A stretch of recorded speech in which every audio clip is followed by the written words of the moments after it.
السلام علیکم دوستوں، آج میں آپ کو بتانے جا رہی ہوں انجیر کے فوائد۔ انجیر ہاضمہ بہتر بناتی ہے۔ اگر بخار کی حالت میں مریض کا منہ بار بار خشک ہو جاتا ہو تو اس کا گودا منہ میں رکھنے سے یہ تکلیف رفع ہو جاتی ہے۔ یہ گردہ اور مثانے سے پتھری کو تحلیل کر کے نکال دیتی ہے۔ انجیر کو مغز، بادام اور اخروٹ کے ساتھ ملا کر استعمال کریں تو یہ خطرناک زہروں سے محفوظ رکھتی ہے۔ اس پھل کو پانی میں بھگو کر رکھیں، چند گھنٹے بعد پھول جانے پر دن میں 2 بار کھائیں، دائمی قبض دور ہو جاتی ہے۔ خشک انجیر کو رات بھر پانی میں رکھ دیا جائے تو وہ تازہ انجیر کی طرح پھول جاتی ہے۔ اسے کھانے سے گلا بیٹھ جانا یا بند ہو جانے کے امراض پیدا نہیں ہوتے۔ سردیوں میں بچوں کو خشک انجیر کھلانا ان کی نشو و نما کے لیے بے حد مفید ہے۔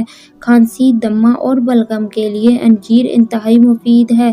انجیر کا باقاعدہ استعمال سر کے بالوں کو بھی دراز کرتا ہے۔ اس پھل کے کھانے سے منہ کی بدبو سے چھٹکارا حاصل ہوتا ہے۔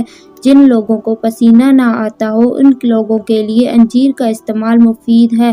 اگر دوستوں میری ویڈیو پسند آئی ہے تو لائک کریں، چینل کو سبسکرائب کریں۔ ملتے ہیں نیکسٹ ویڈیو میں۔ اللہ حافظ۔